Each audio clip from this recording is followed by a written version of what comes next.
Hi everyone, we are so glad to be with you on this Tuesday.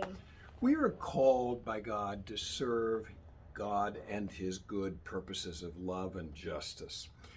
When we serve God, we are in fact returning to Him what He first gave us.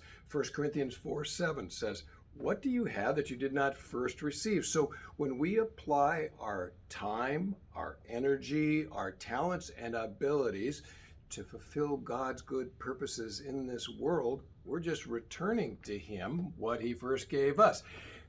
How then could we not be generous in that giving and not trust that He'll be generous to us yet again? In fact, there's a promise from Scripture. Jesus said, "Give, and it will be given to you. Good measure, pressed down, shaken together, running over, will be put into your laps. For the measure with which you give will be the measure you get back."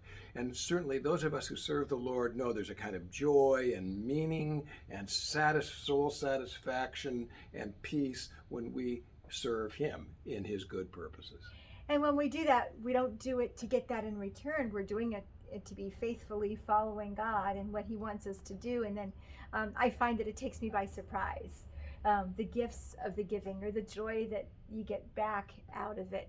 I can remember a time when I was working in Illinois and I was serving a church, and there was a very dear lady that I would visit quite often there, and she could never leave her home, and the doctor even came to her house, and it was just such a joy to be there with her.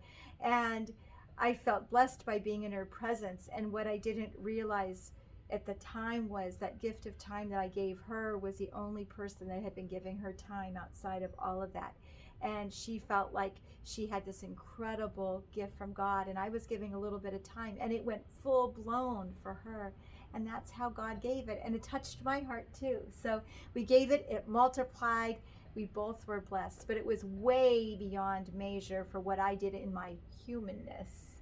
As they say in AA, the gift is to the giver. I'm a pastor. I'll never forget the first time I worked in a summer between graduate school, where I was helping in a church, and I couldn't believe I got to get paid to do what I was doing. I was thinking, I'd pay to do what I'm doing. So the gift is truly to the giver. Please remember that and be generous in saying yes to whatever God asks of you. And we will be back with you next Tuesday. Have a great week. Bye-bye. God bless you.